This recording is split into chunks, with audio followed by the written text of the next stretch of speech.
जब बात जिंदगी के इन पहलुओं की आती है तो शब्दों का इस्तेमाल सिर्फ शब्द विज्ञान के अनुसार नहीं होना चाहिए। आपने कहा मैं बहुत कंफ्यूज्ड आत्मा हूं, पर आत्मा कभी कंफ्यूज नहीं हो सकती। आप एक कंफ्यूज्ड मन है। इस शब्द को ठीक करना इतना जरूरी क्यों है? क्योंकि अगर आप इन दोनों में फर्क नहीं समझेंगे, मान लीजिए कि आप अपने डॉक्टर के पास गए क्योंकि आपको हृदय समस्या है और आपने कहा डॉक्टर मेरे लिवर में कुछ परेशानी है। वे किसी और चीज का इलाज कर देंगे, है ना? है ना? इसलिए बहुत जरूरी है। प्रश्न केवल अर्थ विज्ञान का नहीं है, बाल की खाल खींचने की भी बात नहीं है। यह बस ऐसा ही है। आपको हार्ट प्रॉब्लम है लेकिन आप लिवर के डॉक्टर के पास चले गए। ऐसे कोई समाधान नहीं निकलेगा क्योंकि ऐसे परेशानी और बढ़ जाएंगी। क्योंकि वैसे भी अगर एक बार आप वहां गए तो उसे लिवर की सर्जरी करनी ही पड़ेगी, चाहे आपको लिवर की समस्या हो या ना हो। यह उस बिजनेस का हिस्सा है, ठीक है? इसलिए यह बहुत महत्वपूर्ण है। आपकी आत्मा कंफ्यूज नहीं हो सकती। और पहली बात यह है कि आप आत्मा के बारे में बात मत ही कीजिए क्योंकि आपको इसका अनुभव ही नहीं हुआ है। और अगर आप उस बारे में बात करते हैं जिसका आपको अब तक अनुभव ही नहीं हुआ है, तो अगर कड़े शब्दों में कहें तो ये झूठ बोलने के बराबर है। इसलिए ये पहला काम है जो आपको करना चाहिए। आपको झूठ बोलना बंद कर देना चाहिए। जो आपके लिए सच नहीं है उसके बारे में बात ना करें। हो सकता है ये गीता में कहा गया हो या वेदों में लिखा गया हो और हर कोई इसके बारे में बात कर रहा हो, इससे कोई फर्क नहीं पड़ता। अगर वो आपके लिए सच नहीं है तो उसके बारे में बात ना करें। आपको आत्मा, स्वर्ग और भगवान के बारे में बात नहीं करनी चाहिए क्योंकि ये चीजें आपके लिए फिलहाल सच नहीं है। अगर आप इन चीजों के बारे में बात नहीं करेंगे तो आपके अंदर एक खास इच्छा पैदा होगी जो आपको वहां तक ले जाएगी। अगर आप उसके बारे में बात करेंगे तो आप गपशप से संतुष्ट हो जाएंगे। असली चीज आपके साथ कभी नहीं होगी। आपको गपशप से संतोष हो जाएगा। गपशप बहुत संतोष देती है, आप जानते ही हैं। हाँ, बहुत से लोग गप मारकर सच्चाई से बचते हैं।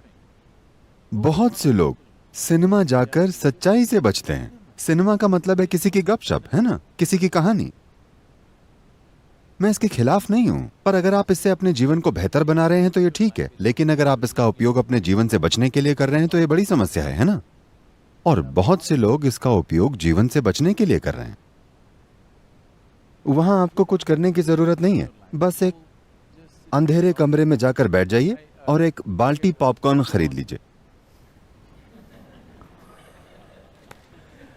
कोई प्रेम करेगा, कोई लड़ेगा, कोई जिएगा, कोई सब कुछ करेगा। आपको बस पॉपकॉर्न खाना है और सब कुछ होता रहेगा। आप रो सकते हैं, आप हंस सकते हैं और खत्म होने पर बाहर आ सकते हैं। और वे आपको बताते भी हैं कि फिल्म खत्म हो गई। आजकल वो लोग दी एंड नहीं दिखाते। आपको खुद समझना होता है कि फिल्म पूरी हो गई। एक समय था जब वे लिख देते थे दी एंड, क्योंकि हो सकता है आपको समझना है और आप अगला शो देखने लगे। इसलिए खुद को धोखे में मत रखिए। खुद के लिए जो सबसे छोटी चीज आप कर सकते हैं वो यह है कि खुद से झूठ मत बोलिए। आप अगर दूसरों से झूठ बोलना बंद कर दें तो आपके आसपास का जीवन भी जबरदस्त तरीके से बदल जाएगा। लेकिन वो मैं आप पर छोड़ता हूं, ओके? वो आपका अपना डिसीजन है। लेकिन कम से कम इस एक व्यक्ति के साथ 100% सीधी बात करें, कोई बकवास ना करें। आपको ऐसा करना ही चाहिए क्योंकि ये व्यक्ति इसका अधिकारी है और कम से कम इसके लिए इतना करना आपका फर्ज बनता है। मुझे नहीं पता कि आप किस तरह की सामाजिक और अन्य परिस्थितियों में हैं। मुझे नहीं पता कि आप दूसरों से झूठ बोलना बंद कर सकते हैं या नहीं। अगर आप ऐसा कर पाएं तो आपके आसपास के जीवन में भी जबरदस्त सुधार आएंगे। अगर आप अपने आसपास ऐसा कर पाते हैं तो बढ़िया है, आप कोई अद्भुत चीज रच पाएंगे। अगर ऐसा नहीं हो पाया तो कम से कम इस एक व्यक्ति के साथ इस व्यक्ति को झूठ मत बोलिए। कम से कम इस एक व्यक्ति के साथ 100% सच्चे रहिए। ऐसा बस इसलिए हो रहा है क्योंकि एक समय में इस संस्कृति में एक जीवंत आध्यात्मिक वातावरण था। उस समय से अब तक यह बहुत कम हो गया है। वो जबरदस्त आध्यात्मिक ऊर्जा तो चली गई, लेकिन वो सारे शब्द आज भी मौजूद हैं। आप जहां भी जाते हैं लोग अंतरात्मा, आत्मा, परमात्मा की बातें करते हैं। शब्द अब भी आम भाषा और सामान्य वातावरण में चल रहे हैं, पर वो आग बुझ गई है। एक तरह से ये एक सकारात्मक प्रभाव भी हो सकता था, लेकिन ये एक नकारात्मक प्रभाव भी है, क्योंकि आप सबसे ऊंची चीजों के बारे में सांसारिक तरीके से बात कर रहे हैं। गपशप की तरह बातें करने से सारी ऊंची चीजें गायब हो जाएंगी। चाय की दुकान में लोग गीता के बारे में बात करते हैं। People will, you know, चाय की दुकान में कोई खराबी नहीं है, लेकिन उसमें पवित्रता और फोकस की कमी है। पवित्रता का मतलब ये नहीं है कि आप उसे ऊंचा मानने लगे। पवित्रता को इस अर्थ में समझें कि अगर आपको दूध में हाथ डालना है तो आपको अपने हाथ साफ करने होंगे, है ना, वरना दूध खराब हो जाएगा। ये भी वैसा ही है। किसी चीज में हाथ डालने से पहले थोड़ा ध्यान रखना पड़ता है, वरना आप एक कंफ्यूज्ड आत्मा बन जाएंगे, जो कि असंभव है। लेकिन आपको ऐसा लगता है कि यह सच है। मन कंफ्यूज्ड हो सकता है, मन सिर्फ कंफ्यूज्ड ही हो सकता है। अगर किसी का मन स्पष्ट है तो वो इंसान कट्टर होगा। क्या आप समझ रहे हैं? मन का स्वभाव ही भ्रम में रहना है। यही इसकी सुंदरता है। वो हमेशा भ्रम में रहता है क्योंकि वो कुछ भी समझ नहीं पाता, लेकिन ये सब कुछ इकट्ठा कर सकता है और उस पर विचार कर सकता है लगातार। आपके तार्किक मन का यही स्वभाव है। आपका मन हमेशा कंफ्यूज्ड ही रहेगा अगर आप एक ही दिशा में सोचने वाले मूर्ख या फिर कट्टर नहीं है। मन हमेशा भ्रम में रहेगा। मन का भ्रम में होना अच्छा है। अगर आप अपने मन को संभालना जानते हैं, अगर आप अपने मन को व्यवस्थित करना जानते हैं, अगर आप चेतन रूप से अपने भ्रम की मात्रा को जबरदस्त रूप से बढ़ाना जानते हैं, अगर आप जागरूक होकर अपने भ्रम को संभालना जानते हैं, तो मन एक बहुत ही उपयोगी औजार है। अगर आप ऐसा मन चाहते हैं जो भ्रम में ना हो, तो आप दिमाग की सर्जरी करवा सकते हैं। आधा दिमाग निकलवा दीजिए, फिर भ्रम चला जाएगा, सब साफ। आप जितने बुद्धिमान हैं उतना ही हैरानी का भाव होगा, उतने ही आप हर चीज को लेकर भ्रम में होंगे। आप जीवन को जितनी गहराई से देखेंगे उतने ही भ्रम में पड़ जाएंगे, और ये अच्छी बात है। सिर्फ ऐसा इंसान जो किसी चीज पर ध्यान नहीं देता, जो बस एक तरीके से देखता है, उसे हर चीज के बारे में पक्का विश्वास होता है। अगर आप ऐसा करते हैं, आप या तो मूर्ख होंगे या फिर कट्टर, और इन दोनों में ज्यादा फर्क नहीं है। इसलिए अभी आपका दिमाग कंफ्यूज है, क्योंकि यही दिमाग का नेचर है। आपको सीखना पड़ेगा कि आप किस तरह से कंफ्यूजन का फायदा उठा सकते हैं। अगर आपका दिमाग कंफ्यूज नहीं है तो इसका मतलब है कि ये लगातार ठीक से काम नहीं कर रहा है। ये एक ठहरा हुआ दिमाग है। आपका दिमाग एक कंक्रीट ब्लॉक बन गया है जो हर चीज के बारे में निश्चित है। नहीं तो लगातार आप ज्यादा से ज्यादा जानकारी ले रहे हैं तो ये हमेशा कंफ्यूज रहती है, क्योंकि ये हमेशा उससे अधिक सूचनाएं प्राप्त कर रहा है जितनी ये कर सकता है। बहुत सारी सूचनाएं, इतनी ज्यादा सूचना। अगर आप देखें, अगर आप इस कमरे की चीजों को थोड़ा ध्यान से देखेंगे तो आपको ऐसी चीजें दिखेंगी जिनके बारे में आपने कभी नहीं सोचा होगा। आप समझ रहे हैं? अगर आप बस किसी एक चीज को देखें तो ऐसा होने लगेगा। बात बस इतनी है कि लोग बस ऐसे देखते हैं और उन्हें कुछ नजर नहीं आता। अगर आप किसी चीज पर अच्छे से ध्यान दें तो आप देखेंगे कि एक सरल सी चींटी जीवन भर आपका ध्यान अपनी ओर खींच सकती है। उसमें इतना कुछ है। तो आसपास की हर चीज पर अगर आप भरपूर ध्यान दें तो आपको इतनी जानकारी मिलेगी कि किसी का भी मन उसे समझ नहीं सकता। जो मन ध्यान नहीं देता उसे ही लगता है कि उसे सब पता है। ध्यान देने वाला मन ब्रह्मांड की हर छोटी सी छोटी चीज के बारे में भ्रमित होता है, और ऐसा ही होना चाहिए। आपको भ्रम से दुखी नहीं होना चाहिए। आपको समझना चाहिए कि अगर आप हमेशा भ्रम में हैं तो आपकी बुद्धि काम कर रही है। हाँ, तो जब आप अपनी आत्मा और मन को अलग अलग कर लेते हैं वैसे आपके अनुभव में तो आत्मा का अस्तित्व ही नहीं है। आप देखेंगे कि मन को हर दम हर दिशा से बहुत सी चीजें मिल रही हैं, हर समय, जागते हुए और सोते हुए भी।